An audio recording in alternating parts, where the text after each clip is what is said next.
직장에서 자신의 의견을 내지 못해 답답했던 경험, 다들 한 번쯤 해보셨을 것 같은데요. 내 의견에 상사가 그리고 동료가 어떻게 생각할지 걱정하다 입을 다물다 보면 나중에는 내가 그때 왜 아무 말도 못했을까 하는 후회만 쌓이게 되죠. 도대체 왜 우리는 이렇게 직장에서 의견을 내는 게 어려운 걸까요? 이유는 여러 가지입니다. 내 의견이 틀렸을 때 돌아올 비판이 두렵기 때문일 수도 있고요. 동료의 지식이 나보다 더 풍부해 보여서 위축됐을 수도 있죠. 그러나 한 가지 확실한 점은 이런 상황이 반복될수록 자신감은 점점 더 떨어지게 마련이라는 겁니다. 혹시 이런 상황에서 벗어나고 싶으시다면 추천드릴 책이 있습니다. 일하는 사람의 기본 51입니다.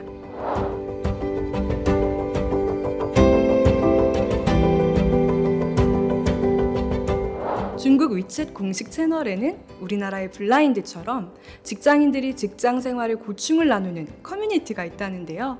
바로 스테이시의 직장일기입니다. 커뮤니티라는 성격답게 이곳에는 다양한 직장인들의 고민이 넘쳐나는데요. 그런 고민들에 대해 같이 고민해주고 상담해주는 사람이 있습니다. 바로 이 커뮤니티의 운영자이자 이 책의 저자인 린시안입니다. 저자는 회원들의 여러 고민을 상담해주다 직장 생활의 방법론을 정리하게 되었다는데요. 그것이 바로 이 책, 일하는 사람의 기본 51에 담겨 있습니다.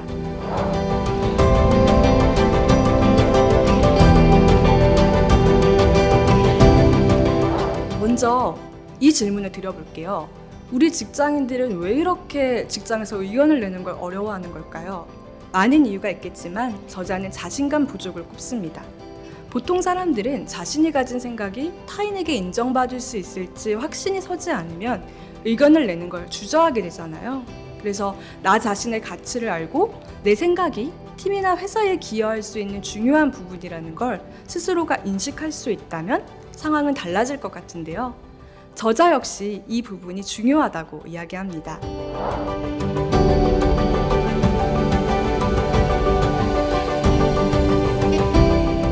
우리가 자신감 부족을 극복하고 의견을 냈다고 칩시다. 이게 끝일까요? 아니죠. 내 의견을 좀 더 효과적으로 전달하기 위한 방법을 고민해 봐야겠죠. 그럼 어떻게 해야 할까요? 저자는 먼저 의견을 내야 하는 자리에 함께하는 상대의 스타일부터 파악해야 한다고 조언합니다. 회의에 참여하기 전 상사를 포함한 동료들의 성향과 커뮤니케이션 스타일을 분석해서 그에 맞는 방식으로 의견을 전달하는 게 중요하다는 건데요. 내 의견을 상대방의 스타일과 관심사에 맞춰서 디자인하면 좀 더 설득력 있게 다가갈 수 있겠죠. 저자는 이처럼 무작정 의견을 내기 전에 어느 정도 준비를 해가는 것도 좋은 방법이라고 이야기하는데요. 내고 싶은 의견이 있다면 미리 자신의 생각을 명확히 정리하고 가능한 데이터나 구체적인 사례를 들어 논리적으로 의견을 뒷받침하는 것이 효과적이라는 거죠. 이때 명심해야 할 점은 간결하게 핵심만을 전달해야 한다는 건데요. 사실 회사에서 일하는 사람들 모두가 다 바쁘잖아요. 그러니 짧은 시간 안에 빠르고 명확하게 본질적인 내용을 전달할 필요가 있는 거죠.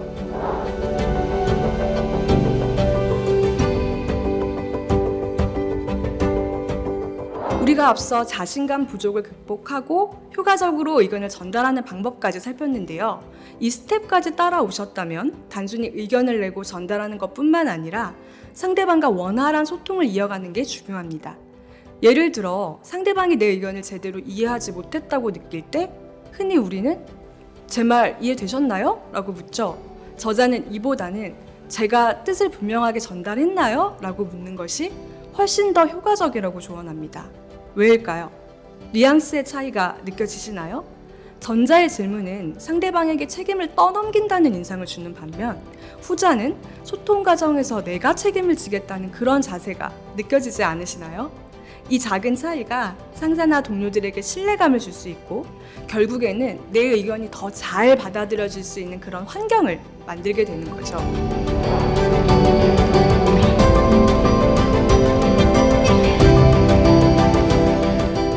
다시 직장인들은 왜 이렇게 직장에서 의견 내는 걸 어려워하는 것일까요? 라는 질문으로 돌아가 볼게요. 자신감 부족 때문이라고 이야기를 했었는데 조금 더 솔직하게 저희 터놓고 얘기해 보죠. 사실 상사와의 관계 때문 아닌가요? 회사라는 곳, 그리고 상사는 직장 안에서 나에 대한 고가평가를 좌지우지하는 존재입니다. 때문에 의견을 내는 데 있어서 더 많은 부담감을 느끼게 마련인데요.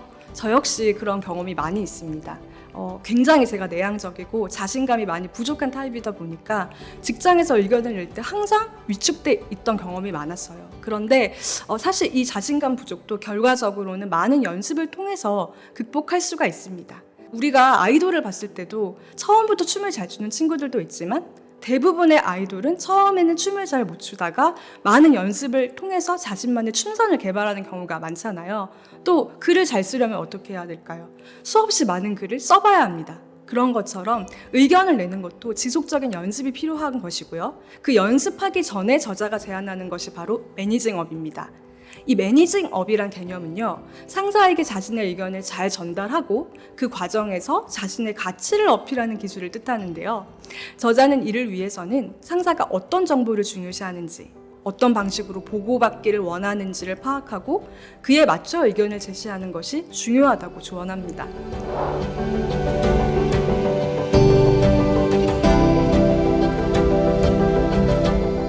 팀내에서 의견을 내기 어려운 경우도 많으실 것 같아요. 특히 동료들과의 관계에서 미묘한 갈등이나 경쟁 구도가 형성될 때 의견을 내는 게 더 어렵게 느껴질 수 있는데요. 중요한 건 팀원들과의 관계에서 서로의 의견을 존중하고 그 과정에서 나의 의견도 분명하게 전달하는 겁니다. 이 책에서는 동료들과의 소통에서 상대방의 감정을 고려하는 동시에 나의 입장을 분명히 하는 것이 중요하다라고 강조하고 있는데요. 아울러 동료가 내 의견에 반대하거나 다른 의견을 제시하더라도 이를 감정적으로 받아들이지 않고 논리적으로 대처해야 할 필요가 있다고 조언해 줍니다.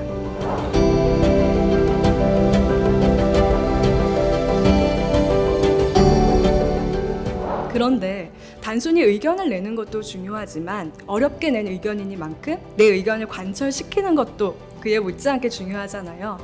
축구도 골을 넣기 위해 빌드업이란 걸 하는데 의견을 내고 관철시키기 위해서는 빌드업이 필요합니다. 먼저 내 의견을 결정할 수 있는 위치에 있는 상사를 공략해야 합니다.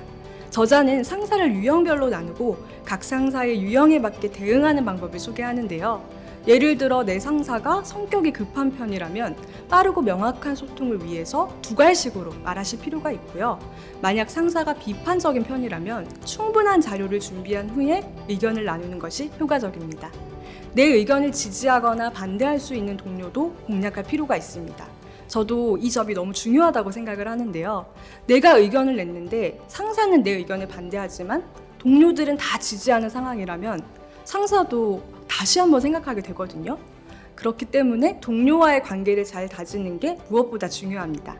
저자는 이를 위해서 동료에 대한 상호 존중과 협력의 자세가 필요하다고 이야기하는데요. 동료가 일하는 스타일, 그리고 동료의 강점을 인정하고 필요한 경우에는 언제든지 도움을 요청할 수 있도록 신뢰를 다져야 된다는 겁니다. 이런 공략이 다 먹히려면 내 스스로가 믿음직한 사람이 되어야 하는데요. 신뢰가 있는 사람이 되어야 한다는 거죠.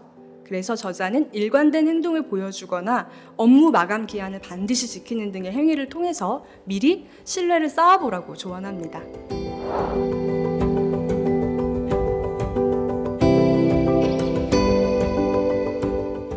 결국 의견을 낼 때 가장 중요한 건 나 자신을 믿는 일인 것 같습니다. 이는 비단 의견 내기뿐만 아니라 직장생활 전반에 해당되는 일인 것 같은데요. 우리 모두는 직장생활 속에서 크고 작은 어려움들을 마주하게 됩니다. 그때 중요한 건 그 어려움 속에서도 그 어려움을 헤쳐나갈 내가 가진 힘을 믿는 것이 아닐까 싶습니다.